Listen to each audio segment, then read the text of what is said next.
Hello friends, good morning. Welcome to Edista classes. आज है 11 अगस्त 2020 और 11 अगस्त 2020 से जितने भी करंट अफेयर के इंपॉर्टेंट क्वेश्चन बनते हैं वो हम इस वीडियो में डिस्कस करेंगे। साथ ही मैं आपको हर एक क्वेश्चन से रिलेटेड इंपॉर्टेंट फैक्ट बताऊंगा, तो आप हमारा वीडियो पूरा और एंड तक ध्यान से देखिए। लास्ट में मैं आपसे एक क्वेश्चन पूछूंगा, आप उस क्वेश्चन का जवाब नीचे कमेंट बॉक्स में दे सकते हैं। साथ ही क्वेश्चन से जुड़ी इतनी भी जानकारी आपके पास अवेलेबल हो, आप उसे नीचे कमेंट बॉक्स में लिखा कीजिए ताकि आपका प्रॉपर तरीके से रिवीजन हो सके।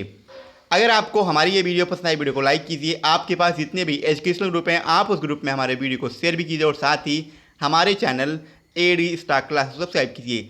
चलिए शुरू करते हैं, आज का अपना सेशन देखते हैं। आज का हमारा पहला क्वेश्चन क्या है? आज का हमारा पहला क्वेश्चन है, हाल ही में विश्व जैव ईंधन दिवस कब मनाया गया है? अभी हाल ही में 10 अगस्त को विश्व जैव ईंधन दिवस मनाया गया, यानी इस क्वेश्चन का ऑप्शन सी सही है, 10 अगस्त। केंद्रीय पेट्रोलियम और प्राकृतिक गैस मंत्रालय द्वारा हर साल 10 अगस्त को वर्ल्ड बायोफ्यूल डे यानी विश्व जैव ईंधन दिवस के रूप में मनाया जाता है। मंत्रालय ने इस अवसर पर जैव ईंधन की ओर से आत्मनिर्भर भारत के विषय पर एक वेबिनार का आयोजन भी किया है। इसके अलावा विश्व जैव ईंधन दिवस को पारंपरिक जीवाश्म ईंधन के विकल्प के रूप में गैर जीवाश्म ईंधन के महत्व के बारे में जागरूक करने के लिए हर साल 10 अगस्त को मनाया जाता है। साथ ही यह दिन जैव ईंधन क्षेत्र में सरकार द्वारा किए गए विभिन्न प्रयासों को उजागर करने के लिए भी मनाया जाता है।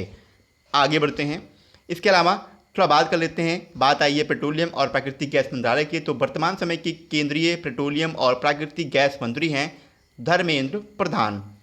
अगला क्वेश्चन है, किस देश ने हाल ही में पर्यावरणीय आपातकालीन स्थिति की घोषणा की है? अभी हाल ही में मॉरिशस ने पर्यावरणीय आपातकालीन स्थिति यानी इन्वायरमेंटल इमरजेंसी की घोषणा की, यानी इस क्वेश्चन का ऑप्शन ए सही है, मॉरिशस। द्वीपीय राष्ट्र मॉरिशस की ओर से पर्यावरणीय आपातकालीन स्थिति यानी स्टेट ऑफ इन्वायरमेंटल इमरजेंसी की घोषणा की गई है। इसके अलावा पर्यावरणीय आपातकालीन को एक जापानी बल्थोक कैरियर के रूप में भी घोषित किया गया है। एमवी वाकासिको मॉरिशस में एक चट्टान पर गिर गया है जिससे समुद्र में तेल लीक करना शुरू हो गया, यानी यहाँ पे मॉरिशस के आसपास एक चट्टान है जिसका नाम है एमवी बाकासियो। ये इसके चारों ओर चट्टान के आसपास घिरा हुआ है और यहाँ पे अब तेल का रिसाव शुरू हो गया है और रिसाव होने के कारण ही अभी हाल ही में मॉरिशस गवर्नमेंट ने पर्यावरणीय आपातकालीन स्थिति की घोषणा की है। 2 हफ्ते पहले फंसे जहाज में आसपास के पानी में कई टन ईंधन का रिसाव हो रहा है। अब मॉरिशस की बात है, तो मॉरिशस के वर्तमान समय के प्रधानमंत्री हैं प्रवीण जगन्नोथ और इसके वर्तमान समय के प्रेसिडेंट हैं पृथ्वीराज रूपन। आगे बढ़ते हैं, अगला क्वेश्चन है, हाल ही में फ्लिपकार्ट ने किस राज्य सरकार की वन डिस्ट्रिक्ट वन प्रोडक्ट योजना के साथ साझेदारी की है? अभी हाल ही में फ्लिपकार्ट ने उत्तर प्रदेश की योजना है वन डिस्ट्रिक्ट वन प्रोडक्ट, जिसे कहते हैं ODOP, इसी के साथ फ्लिपकार्ट ने एक साझेदारी की, यानी इस क्वेश्चन का ऑप्शन बी सही है, उत्तर प्रदेश। भारत के घरेलू e commerce market place Flipkart ने उत्तर प्रदेश गवर्नमेंट की वन डिस्ट्रिक्ट वन प्रोडक्ट यानी ODOP योजना के साथ एक समझौता ज्ञापन, जिसे MOU कहते हैं, उस पर साइन किया है। ये MOU ODOP योजना के तहत कारीगरों, बुनकरों और शिल्पकारों को फ्लिपकार्ट समर्थ पहल के दायरे में लाएगा। इससे सामाजिक और आर्थिक चुनौतियों का सामना करने वाले कारीगरों, बुनकरों और शिल्पकारों को ODOP योजना के तहत अपने व्यापार को ऑनलाइन बढ़ाने में काफ़ी मदद मिलेगी। इसके अलावा फ्लिपकार्ट समर्थ ये पहल कारीगरों, बुनकरों और शिल्पकारों को प्रशिक्षण, फ्लिपकार्ट के पूर्ति केंद्रों में समर्थित स्थान, मंच पर कैटलॉग मार्गदर्शन और डिस्प्ले के साथ साथ निरंतर विक्रेता समर्थन जैसी विभिन्न सेवाएं भी प्रदान करेगा। सबसे पहले बात करते हैं उत्तर प्रदेश की, तो उत्तर प्रदेश की कैपिटल लखनऊ है और लखनऊ से इंपॉर्टेंट क्वेश्चन ये बनता है कि लखनऊ कौन सी नदी के किनारे पर बसा हुआ शहर है? तो लखनऊ ये गोमती नदी के किनारे पर बसा हुआ उत्तर प्रदेश का एक प्रमुख शहर, साथ में उत्तर प्रदेश की कैपिटल भी है। उत्तर प्रदेश के वर्तमान समय के मुख्यमंत्री हैं योगी आदित्यनाथ और आनंदीबेन पटेल, जो कि उत्तर प्रदेश के साथ साथ अब मध्य प्रदेश की गवर्नर हैं। ये उत्तर प्रदेश की ऑफिशियली गवर्नर हैं। आगे बढ़ते हैं, अगला क्वेश्चन है, हाल ही में जिनका नाम था कमाला, देखिए नाम आपका है कमाला, ये निक नाम था, तो कमाला के नाम से लोकप्रिय जेम्स हैरिस का निधन हुआ है वो कौन थे? कमाला, ये इनका निक नाम था, इस नाम से फेमस थे और ये पूर्व रेसलर थे WWE के। डब्ल्यू यानी वर्ल्ड रेसलिंग एंटरटेनमेंट। तो इस क्वेश्चन का ऑप्शन ए सही है, रेसलर। कमाला के नाम से लोकप्रिय थे जेम्स हैरिस, इनका अभी हाल ही में निधन हो गया है। हैरिस ने हल्क होगन, द अंडरटेकर और ऑन्द्रे द जॉइंट, ये तीनों प्राचीन यानी लगभग 2005 के पहले के काफ़ी बहुत बड़े रेसलर थे और इन्हीं के साथ में रह के इन्होंने डब्ल्यूडब्ल्यू इतिहास की काफ़ी बड़े मैचों को जीता था। और ये तीनों उस टाइम की, मैं अगर बात करूं आपसे 2000, 2005 या 2010 के आसपास की, तो ये उस टाइम के सुपरस्टार थे। उसके बाद कई सारे और सुपरस्टार हैं, जैसे ब्रॉक लेसनर हो गया, ब्रॉक लेसनर के अलावा जैसे केन हो गए, इनके अलावा जॉन सिन्ना हो गए। तो ये सब वर्तमान समय के डब्ल्यूडब्ल्यूई के एक प्रसिद्ध रेसलर हैं। इसके अलावा द युगांडा जॉइंट एक अनूठा चरित्र था जिससे यादगार तरीके से रिंग के अंदर और बाहर दोनों तरफ लोगों को आकर्षित किया। इन्होंने अपने मुंह पर, मतलब अपने फेस पर, इन्होंने एक द युगांडा जॉइंट से, ये एक तरह का लोगो होता है, तो अपने फेस पर ऐसा बना कि ये डब्ल्यूडब्ल्यूई की रेसलिंग फाइट में जाते थे और जिससे ये काफ़ी चर्चित हुए थे। जेम्स हैरिस ने mid south world class championship wrestling WCW और WWE में काफ़ी अच्छी तरीके से रिस्पॉन्स किया। हैरिस ने 1984 में रेसलिंग बोबो ब्राज़ील के संरक्षण में रेसलिंग में अपना कैरियर स्टार्ट किया था। अगला क्वेश्चन है, किस देश ने भारतीय सैनिकों के सम्मान में एक स्मारक बनाने का निर्णय लिया है? अभी हाल ही में बांग्लादेश गवर्नमेंट ने भारतीय सैनिकों के सम्मान में एक स्मारक बनाने का निर्णय लिया, यानी इस क्वेश्चन का ऑप्शन सी सही है, बांग्लादेश।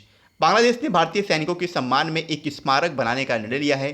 बांग्लादेश इस स्मारक को पाकिस्तान से स्वतंत्रता के संघर्ष के दौरान 1971 में शहीद हुए भारतीय सैनिकों की याद में स्थापित करेगा। और ये घोषणा बांग्लादेश के वर्तमान समय के युद्ध मुक्ति मंत्री हैं मोजम्मल हक, इन्होंने की है। इसके अलावा बांग्लादेश गवर्नमेंट 1971 के लिबरेशन युद्ध के महत्व का हवाला देते हुए त्रिपुरा की सीमा पर स्थित ब्राह्मण बारिया जिले के आसूगंज में 3.5 एकड़ का चयन किया है, जहां भारतीय सेना ने पाकिस्तान सेना के साथ कई निर्णायक लड़ाइयाँ लड़ी थीं। अब बांग्लादेश की बात है तो बांग्लादेश, इसकी कैपिटल ढाका है, इसकी करेंसी टका है, इसके वर्तमान समय के प्राइम मिनिस्टर हैं शेख हसीना और अब्दुल्ला हामिद, ये बांग्लादेश के वर्तमान समय के प्रेसिडेंट हैं। अगला क्वेश्चन है, किसने अंडमान और निकोबार द्वीप समूह को जोड़ने वाली सबमरीन ऑप्टिकल फाइबर केबल यानी OFC की शुरुआत की है? अभी हाल ही में भारत के वर्तमान समय के प्रधानमंत्री हैं नरेंद्र मोदी, इन्होंने अंडमान और निकोबार द्वीप समूह को जोड़ने वाली एक सबमरीन ऑप्टिकल फाइबर केबल यानी OFC का शुभारंभ किया। इस क्वेश्चन का ऑप्शन बी सही है, नरेंद्र मोदी। वर्तमान समय के प्रधानमंत्री नरेंद्र मोदी द्वारा अंडमान और निकोबार द्वीप समूह को जोड़ने वाली सबमरीन ऑप्टिकल फाइबर केबल यानी OFC की शुरुआत की गई है। 2300 किलोमीटर लंबी पनडुब्बी केबल बेहतर इंटरनेट और मोबाइल कनेक्टिविटी प्रदान करके अंडमान और निकोबार द्वीप समूह को अनगिनत अवसर प्रदान होंगे। अब सबमरीन ऑप्टिकल फाइबर केबल यानी OFC अंडमान और निकोबार द्वीप समूह को सस्ती और बेहतर कनेक्टिविटी तथा डिजिटल इंडिया के सभी लाभों को प्राप्त करने में सक्षम बनाएगी। अंडमान निकोबार की बात है तो इंपॉर्टेंट क्वेश्चन ये बनता है कि इसके वर्तमान समय की लेफ्टिनेंट, जिसे हम लेफ्टिनेंट गवर्नर कहते हैं, LG, तो वर्तमान समय के LG क्या हो? वैसे मैं आपको बता दूं अंडमान और निकोबार में LG हम नहीं कहते हैं, वहाँ होते हैं प्रशासक यानी एडमिनिस्ट्रेटर। तो एडमिरल DK जोशी ये अंडमान और निकोबार द्वीप के वर्तमान समय के प्रशासक हैं। अगला क्वेश्चन है, KVIC यानी खादी विलेज इंडस्ट्रियल काउंसिल, इसने किस राज्य में रेशम प्रशिक्षण सह उत्पादन केंद्र खोलने की घोषणा की है? तो KVIC ने अभी हाल ही में अरुणाचल प्रदेश में रेशम प्रशिक्षण सह उत्पादन केंद्र खोलने की घोषणा की। क्वेश्चन का ऑप्शन सी सही है, अरुणाचल प्रदेश। खाद्य और ग्रामोद्योग आयोग यानी KVIC अरुणाचल प्रदेश के आदिवासी गांव चुल्लू में रेशम प्रशिक्षण सह उत्पादन केंद्र यानी सिल्क ट्रेनिंग कम प्रोडक्शन सेंटर खोलेगा। यह राज्य का पहला रेशम प्रशिक्षण सह उत्पादन केंद्र होगा। इसके अलावा प्रशिक्षण सह उत्पादन केंद्र में हथकरघा, चरखा, सिल्क रीलिंग मशीन और युद्धरत ड्रम जैसी मशीनरी स्थापित की जाएंगी। अब सबसे पहले बात करेंगे अरुणाचल प्रदेश की, तो इसकी वर्तमान समय की कैपिटल है ईटानगर। इसके वर्तमान समय के मुख्यमंत्री हैं पेमा खांडू और बीडी मिश्रा, ये अरुणाचल प्रदेश के वर्तमान समय के गवर्नर हैं। अब केवीआईसी की बात है तो खादी और ग्रामोद्योग आयोग के वर्तमान समय के चीफ हैं विनय कुमार सक्सेना। अगला क्वेश्चन है, हाल ही में नंदी इलैया का निधन हुआ है, वो किस राज्य से 8 बार सांसद चुने गए थे? तो नंदी इलैया ये तेलंगाना से 8 बार सांसद चुने गए थे, यानी एमपी यानी मेंबर ऑफ पार्लियामेंट जिसे हम कहते हैं सांसद। तो इस क्वेश्चन का ऑप्शन बी सही है, तेलंगाना। पूर्व कांग्रेस नेता और तेलंगाना से 8 बार के सांसद रहे नंदी इलैया का निधन हो गया है। पहली बार 1979 में वो सिद्दीपेट से लोकसभा के लिए चुने गए थे और 6 बार लोकसभा और 2002 से 2014 तक 2 बार वो राज्यसभा के लिए चुने गए थे। अगला क्वेश्चन है, भारत ने किस देश के लिए 18 मिलियन अमेरिकी डॉलर की लाइन ऑफ क्रेडिट का विस्तार किया है? अभी हाल ही में भारत सरकार ने मालदीव सरकार के लिए 18 मिलियन अमेरिकी डॉलर की लाइन ऑफ क्रेडिट का विस्तार किया, यानी इस क्वेश्चन का ऑप्शन ए सही है, मालदीव। इंडियन गवर्नमेंट की ओर से मालदीव की सरकार के लिए 18 मिलियन अमेरिकी डॉलर की लाइन ऑफ क्रेडिट का विस्तार किया गया। मालदीव इंडस्ट्रियल फिशरीज कंपनी यानी MIPCO में मछली पकड़ने की सुविधाओं के विस्तार के प्राथमिक उद्देश्य के साथ इस लाइन ऑफ क्रेडिट का विस्तार किया गया है।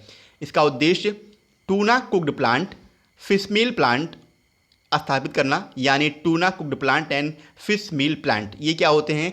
तो ये जो फिशिंग को पकड़ने के लिए टेक्नोलॉजी यानी प्रौद्योगिकी यूज़ की जाती है, उसके लिए काफ़ी बेहतरीन प्रौद्योगिकी मानी जाती है। क्यों? देखिए यहाँ लिखा हुआ है आगे, क्योंकि मछली पकड़ने का मालदीव से गहरा संबंध है और इसीलिए मछली पकड़ने की प्रौद्योगिकी के बारे में विकसित करने के लिए भारत ने इस पहल की स्टार्ट की है। अब मालदीव की बात है तो मालदीव की कैपिटल माले है, इसकी करेंसी मालदीवियन रुपया है और मालदीव के वर्तमान समय के प्रेसिडेंट हैं इब्राहिम मोहम्मद शोले। अगला क्वेश्चन है, हाल ही में विश्व भर के स्वदेशी लोगों का अंतर्राष्ट्रीय दिवस कब मनाया गया है? तो अभी हाल ही में 9 अगस्त को विश्व भर के स्वदेशी लोगों का अंतर्राष्ट्रीय दिवस मनाया गया, यानी इस क्वेश्चन का ऑप्शन सी सही है, 9 अगस्त। संयुक्त राष्ट्र द्वारा हर साल 9 अगस्त को विश्व भर के स्वदेशी लोगों का अंतर्राष्ट्रीय दिवस यानी international day of words indigenous people मनाया जाता है।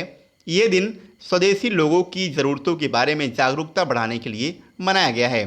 विश्व भर के स्वदेशी लोगों के अंतर्राष्ट्रीय दिवस 2020 की थीम मोस्ट इंपॉर्टेंट है, जो इसकी थीम है कोविड-19 एंड इंडिजिनस पीपुल्स रेजिलेंस। अब आपको शायद ये समझ में ना आया हो कि आखिर विश्व भर के स्वदेशी लोगों का अंतर्राष्ट्रीय दिवस ये होता क्या है।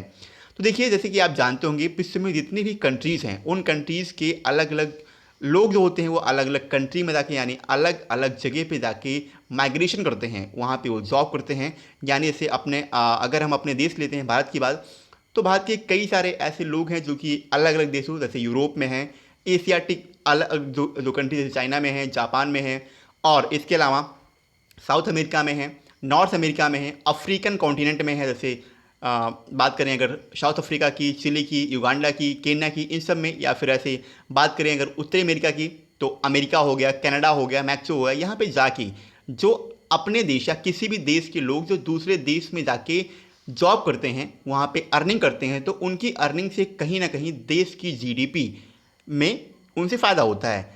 इसके बारे में आपको बताऊंगा जीडीपी आखिर क्या होता है। तो ये आप याद रखिए कि एक देश का व्यक्ति जब दूसरे देश में जाके पैसे कमाता है तो उसके पैसे कमाने से उसका जो अपना देश है उस देश में उसके पैसे से जीडीपी में काफ़ी प्रॉफिट होती है। तो इस तरीके से उनको याद करने के लिए, ऐसे लोगों को जो दूसरे देश में जाके जॉब करते हैं, ऐसे लोगों के लिए ये विश्व भर के स्वदेशी लोगों का अंतर्राष्ट्रीय दिवस 9 अगस्त को मनाया जाता है। अब इसे यूएन आता है, यूएन यानी संयुक्त राष्ट्र, इसे इंग्लिश में कहते हैं यूनाइटेड नेशन। इसकी स्थापना 24 अक्टूबर 1945 को हुई थी। यहाँ से इंपॉर्टेंट क्वेश्चन ये बनता है कि 24 अक्टूबर को ही प्रत्येक वर्ष दुनिया भर में संयुक्त राष्ट्र दिवस भी मनाया जाता है। इसके हेडक्वार्टर न्यूयॉर्क में है और संयुक्त राष्ट्र के वर्तमान समय के चीफ हैं एंटोनियो गुटेरस। कल मैंने आपसे क्वेश्चन किया था, हाल ही में किसे यूपीएससी यानी यूनियन पब्लिक सर्विस कमीशन का नया अध्यक्ष नियुक्त किया गया है? क्वेश्चन का ऑप्शन सी सही था, प्रदीप कुमार जोशी, और लगभग सभी स्टूडेंट्स ने इसका सही आंसर दिया।